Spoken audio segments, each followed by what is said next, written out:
Bonjour et bienvenue pour la seconde vidéo sur le thème de la Trinité. Donc j'avais fait une première vidéo d'introduction, maintenant c'est la seconde vidéo. Alors, une petite introduction à cette vidéo-là sur le terme de Trinité. Alors, j'ai l'impression qu'il y en a certains qui pensent que, voilà, à un moment donné, les chrétiens ont décidé, comme ça, de se dire, ah ben tiens, et si maintenant on se mettait à croire en trois dieux? Allez, on va inventer trois dieux, on va inventer la Trinité.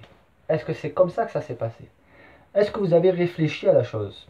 Alors bien évidemment, la Trinité, à partir du moment où elle a été nommée, a été combattue par certains, hein. De toute façon, dans n'importe quel domaine, il n'y a jamais eu d'être humain qui était totalement d'accord sur tout, que ce soit dans la religion ou dans la politique. D'accord? Après, ce qu'il faut, c'est faire une étude personnelle, une analyse personnelle pour arriver à des convictions personnelles, hein, et pas du prémâché, pas des informations qu'on a lues sur Internet ou dans des livres de droite et de gauche. Il faut faire des recherches personnelles en utilisant ce qu'on appelle une compilation de sources, hein. Il faut se créer une compilation de sources et afin d'essayer de se forger une conviction qui soit la plus objective et la plus réelle et authentique possible. Alors la Trinité, non, c'est pas les chrétiens qui à un moment donné se sont dit tiens on va inventer la Trinité. Non, c'est juste un mot, un terme qui a été mis sur une réalité que n'importe quel lecteur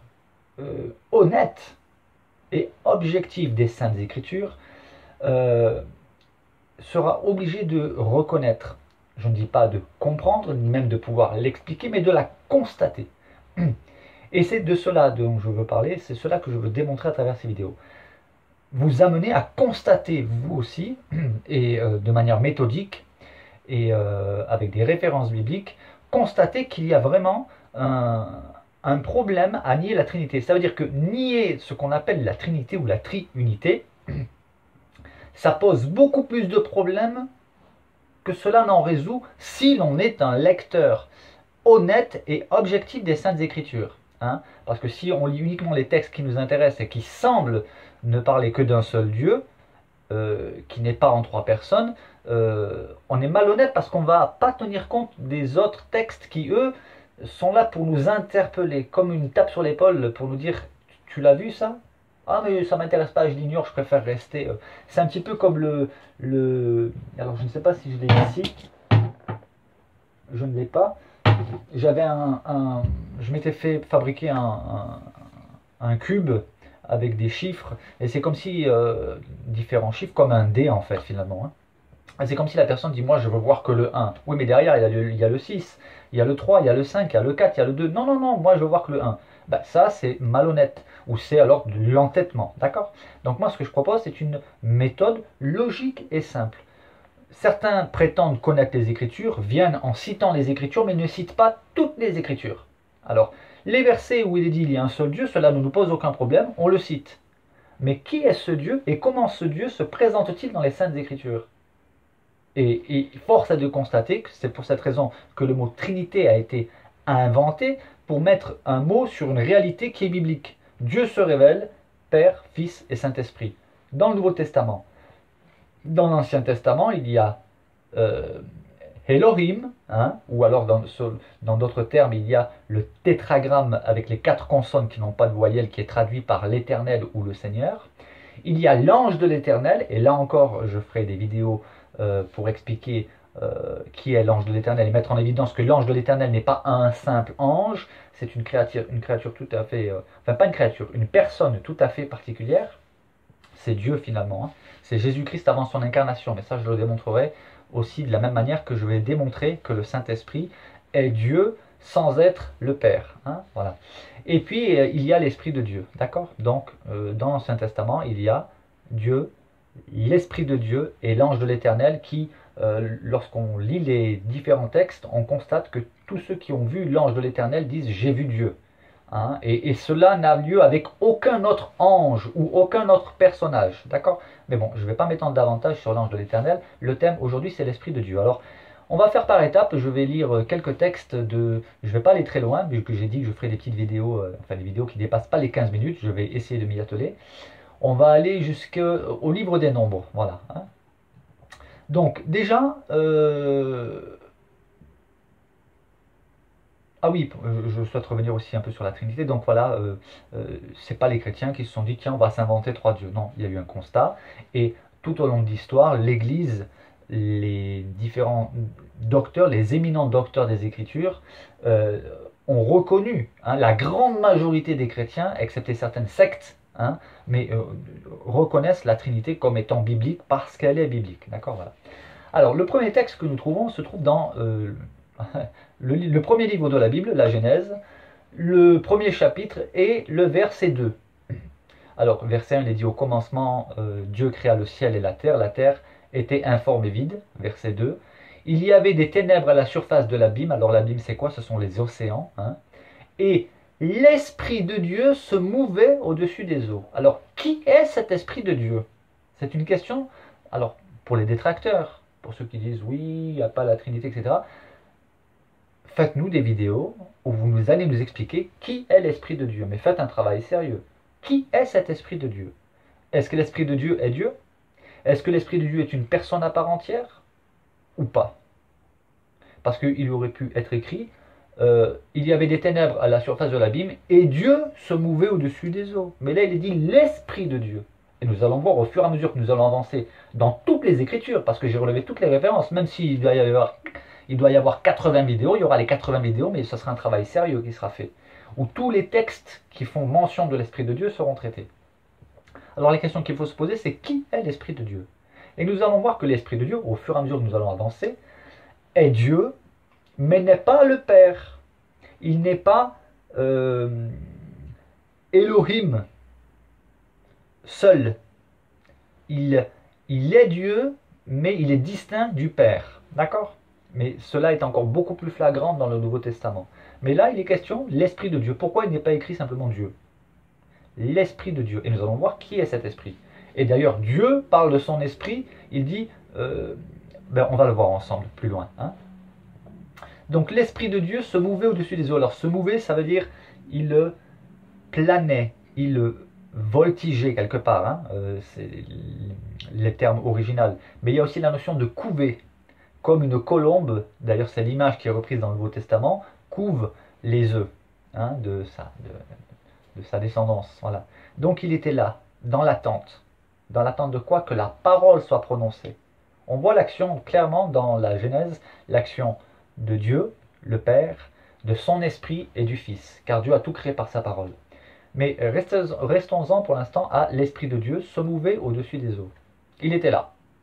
Dès le départ, dès le premier chapitre de la Bible, donc pour la création, l'Esprit de Dieu. Hein. Alors, l'Esprit, c'est quoi? C'est le souffle, c'est aussi le même terme qui est utilisé pour parler du vent et du souffle. Mais quand il est parlé du souffle de Dieu, c'est l'Esprit de Dieu. C'est aussi le même mot qu'on utilise pour parler d'esprit. D'accord? D'ailleurs, le terme c'est Ruach Elohim, ou Ruachel dans le livre de Job, mais ça je reviendrai un peu plus tard. Pour l'instant, on est dans Genèse. Donc dans Genèse, nous trouvons deux mentions de l'Esprit de Dieu. La première, c'est dans Genèse chapitre 1, verset 2, et la deuxième mention de l'Esprit de Dieu, c'est dans Genèse chapitre 41, le verset 38. Pharaon dit à ses serviteurs, trouverions-nous un homme comme celui-ci ayant en lui l'Esprit de Dieu? Et là encore, c'est le même terme, c'est Ruach Elohim. D'accord? Même Pharaon avait connaissance de cela. Sans forcément comprendre, mais il connaissait cela.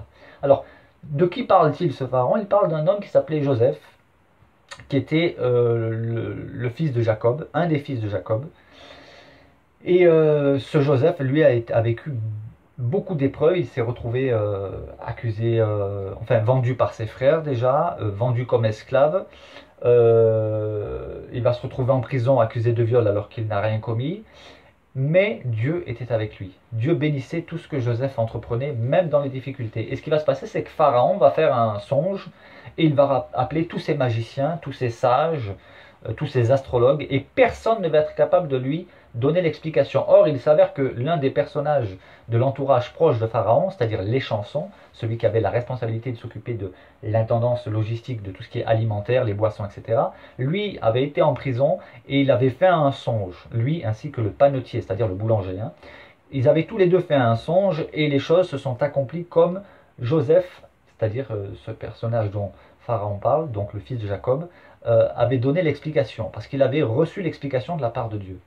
Et Pharaon, ne recevant aucune explication de la part de tous ces magiciens, astrologues et ces sages, on a fait appel à Joseph parce que les chansons, donc son responsable des boissons et la nourriture, etc., lui a dit, il me revient au souvenir qu'il y avait un homme qui a été capable d'expliquer les songes. Et il a fait appeler Joseph, qui lui a donné l'explication des 2 songes, parce qu'il n'avait pas fait qu'un seul songe, Pharaon. Il en avait fait 2. Et Joseph a donné l'explication. Et Pharaon a été stupéfait. Joseph, en une journée, il est passé de la prison au poste de gouverneur de l'Égypte. Il n'y avait que Pharaon au-dessus de lui. Et Pharaon lui-même a reconnu que Joseph avait en lui quelque chose que les autres n'avaient pas, c'était l'Esprit de Dieu. Donc il faut vraiment réfléchir à cela. L'Esprit de Dieu, pas Dieu, l'Esprit de Dieu. Mais est-ce que l'Esprit de Dieu est Dieu? C'est là qu'il faut vraiment en arriver à étudier sérieusement pour constater qu'il nier la Trinité pose plus de problèmes qu'elle n'en. À présent, nous allons dans le deuxième livre de la Bible, le livre de l'Exode, où nous avons 2 mentions de l'Esprit de Dieu. Alors, c'est dans Exode, chapitre 31, les versets 1 à 5. L'Éternel, et quand il est écrit l'Éternel, dans l'original, c'est le tétragramme, YHWH, hein, sans les consonnes, qui traduit, c'est je suis. Il est intemporel, donc l'Éternel. Hein. Parla à Moïse et dit, sache que j'ai choisi Betsalil, fils d'Uri, fils de Hur, de la tribu de Juda. Je l'ai rempli de l'Esprit de Dieu. Dieu parle à la 3e personne de son esprit. Je l'ai rempli de l'Esprit de Dieu. Il aurait pu dire je l'ai rempli de mon esprit. Hein, mais il dit je l'ai rempli de l'Esprit de Dieu. De sagesse, d'intelligence et de savoir pour toutes sortes d'ouvrages. Je l'ai rendu capable de faire des inventions, de travailler l'or, l'argent et les reins, de graver les pierres à enchâsser, de travailler le bois et d'exécuter toutes sortes d'ouvrages. En fait, il s'agit des personnages que Dieu a choisis pour la fabrication du sanctuaire, ce qu'on appelle la tente d'assignation ou la tente de la rencontre. Et aussi l'intelligence pour construire tous les ustensiles. C'était là que a commencé les premiers cultes. Hein, c'est Dieu voulait qu'il y ait une tente de la rencontre où effectivement il commençait à y avoir les sacrifices, etc. Donc ça c'est très important à retenir. Et c'est Dieu qui dit je l'ai rempli de l'Esprit de Dieu. Donc là encore il faut se poser la question, mais qui est donc cet Esprit? Il aurait pu dire je l'ai rempli de moi-même. Non, il dit je l'ai rempli de l'Esprit de Dieu. Donc il faut aussi réfléchir qui est cet Esprit de Dieu. C'est toujours une question. Hein. Et je vous invite à méditer personnellement, à vous pencher sur ces textes. Et nous allons en voir plusieurs. Un peu plus loin, toujours dans le livre de l'Exode, chapitre 35, les versets 30 à 35, nous pouvons lire ceci. Moïse dit aux enfants d'Israël, et c'est un rappel, sachez que l'Éternel a choisi Betsalil, fils d'Uri, fils de Hur, de la tribu de Juda. Il l'a rempli de l'Esprit de Dieu, de sagesse, d'intelligence et de savoir pour toutes sortes d'ouvrages. Il l'a rendu capable de faire des inventions, de travailler l'or, l'argent et les reins, de graver les pierres à enchâsser, de travailler le bois et d'exécuter toutes sortes d'ouvrages d'art. Il lui a accordé aussi le don d'enseigner, de même qu'à Oholiab, fils d'Ahisamak, de la tribu de Dan. Il les a remplis d'intelligence pour exécuter tous les ouvrages de sculpture et d'art, pour broder et tisser les étoffes teintes en bleu, en pourpre, en cramoisi et le fin lin, pour faire toute espèce de travaux et d'inventions. Là, nous voyons que si vous avez des capacités, soyez reconnaissant envers Dieu. Hein. Quand on a un don, quand on a une particularité, il faut être reconnaissant au Seigneur parce que c'est Dieu qui donne cette intelligence. Mais là, nous voyons encore une fois que Moïse rappelle que Dieu a rempli de l'Esprit de Dieu ce Betsalil ainsi que Oholiab. Alors, il va falloir continuer encore la méditation sur qui est cet Esprit de Dieu. Et les choses vont devenir de plus en plus claires au fur et à mesure. Pour l'instant, il y en a qui pourraient dire c'est juste le souffle de Dieu. Hein, il lui a soufflé dessus, il lui a communiqué l'intelligence, etc. Mais au fur et à mesure que nous allons avancer, nous allons voir que ce raisonnement ne tient pas la route. C'est pour ça qu'il est important d'appliquer ce qu'on appelle l'analogie de la foi, de tenir compte de l'ensemble des Saintes Écritures. D'accord ? Et enfin, pour terminer pour aujourd'hui, et je pense que je vais quand même dépasser les 15 minutes, mais bon, c'est pas grave, je n'irai pas jusqu'à 30 minutes comme d'habitude. Dans le livre des Nombres, donc dans le livre de l'Exode, on a trouvé 2 mentions de l'Esprit de Dieu, et dans le livre des Nombres, il y a une mention de l'Esprit de Dieu. Il se trouve dans le livre des Nombres, chapitre 24, verset 2, et je vais juste vous lire le verset et vous l'expliquer ensuite. Balaam leva les yeux et vit Israël camper selon ses tribus. Alors l'Esprit de Dieu fut sur lui. L'Esprit de Dieu fut sur qui? Sur Balaam. Mais qui était Balaam? Alors il faut savoir qu'il y avait un roi qui s'appelait Balak. C'était le roi de Moab, ennemi juré d'Israël. Et Balak était allé voir Balaam pour lui demander de maudire Israël. Et ce qui se passe, c'est que Balaam, en fait, était quelqu'un qui mangeait un peu à tous les râteliers, si je puis dire. C'est-à-dire, il croyait en Dieu, l'Éternel, le Dieu des Juifs, mais il croyait aussi en l'astrologie, il croyait en d'autres divinités, voilà. Il était devin, astrologue, voilà. Et lorsqu'il va le voir, Balak lui propose de l'argent. Mais voici que Dieu va intervenir pour empêcher Balak d'aller maudire Israël. Mais finalement, Dieu va quand même lui dire, ok, tu vas y aller, mais tu vas dire uniquement les paroles que je te dirai de dire, de prononcer sur Israël. Et ce qui va se passer, eh bien, c'est que Balaam ne va prononcer que des bénédictions sur Israël, au lieu de prononcer des malédictions comme le voulait Balak. Et Balak s'est mis en colère, il lui a dit, ben, tu n'auras pas l'argent que je t'avais promis, etc. Et Balaam, qui était ce qu'on appelle un cœur partagé, il penchait tantôt du côté de l'Éternel et tantôt vers le paganisme, et puis aussi surtout l'argent, il se faisait payer. Donc, mais là, il a compris, il dit clairement qu'il ne peut pas maudire ce peuple si l'Éternel lui-même lui a dit de bénir ce peuple. Dieu lui a dit, au lieu de le maudire, tu vas le bénir en mon nom. Et d'ailleurs, on peut le lire dans le livre des Nombres, chapitre 23, verset 23. Balaam affirme cette grande vérité, il dit « L'enchantement, c'est-à-dire la sorcellerie, ne peut rien contre Jacob. » Jacob, c'est Israël. C'est le nom, c'est Dieu qui a donné à Jacob le nom d'Israël. Je vous invite aussi à lire cela dans le livre de la Genèse.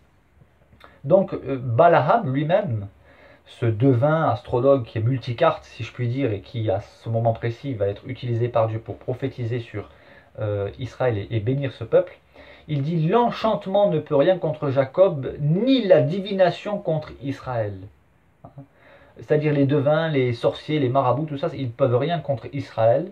Et c'est aussi une vérité qui est valable pour nous les chrétiens. Personne ne peut nous maudire. D'ailleurs, Dieu seul peut maudire. Vraiment. Et d'ailleurs, dans Deutéronome chapitre 28, il y a les bénédictions, les malédictions. C'est Dieu qui bénit et c'est Dieu qui maudit. Et quand Dieu maudit, c'est pour manifester sa justice. Voilà, c'est une petite parenthèse. Mais nous n'avons rien à craindre des marabouts, des sorciers, etc. Nous avons Christ en nous. Et devant Jésus, il n'y a personne qui peut résister. Voilà, c'est une petite parenthèse. Donc, même Balaam a été saisi par l'Esprit de Dieu. Qui est cet Esprit de Dieu? Nous continuerons dans les prochaines vidéos. Et vous allez voir au fur et à mesure que nous allons avancer dans cette étude méthodique et même sur plusieurs séries, on ne va que pouvoir constater, enfin vous allez pouvoir, parce que moi je l'ai déjà constaté, mais ceux qui sont détracteurs, vous n'allez pouvoir que constater que l'Esprit de Dieu est Dieu, mais n'est pas le Père et n'est pas le Fils. Il est à part entière, et pourtant il est Dieu. C'est un constat. Alors certains vont dire, oui, je ne suis pas d'accord. Prenez la Bible, étudiez-la. Montrez-moi un peu votre savoir. Étudiez. Faites des vidéos où vous allez démontrer votre savoir. Mais en tenant compte de l'analogie de la foi. Alors voilà, c'est tout pour aujourd'hui. Dans la prochaine vidéo, nous irons dans le livre de Samuel et dans le livre des Chroniques. Peut-être même Job. Et la vidéo suivante, nous irons dans le livre de Ézéchiel. Voilà, j'espère que ce petit exposé va vous amener, va vous conduire à réfléchir, à étudier davantage et surtout à reconnaître ce qui est évident. Mais bon, c'est pas au bout de 2 vidéos que vous allez constater la divinité de l'Esprit de Dieu et reconnaître qu'il n'est pas Dieu le Père. Mais patience. Si vraiment vous êtes intéressé par la vérité, eh bien, au fur et à mesure que nous avancerons, vous ne pourrez que constater ce que j'affirme dès aujourd'hui. Voilà, finalement, ça sera 20 minutes. Bon, si le sujet vous intéresse, après tout, il y en a qui regardent des films pendant 2 heures, vous pouvez bien prendre 20 minutes pour regarder une vidéo sur le thème du Saint-Esprit et de la Trinité.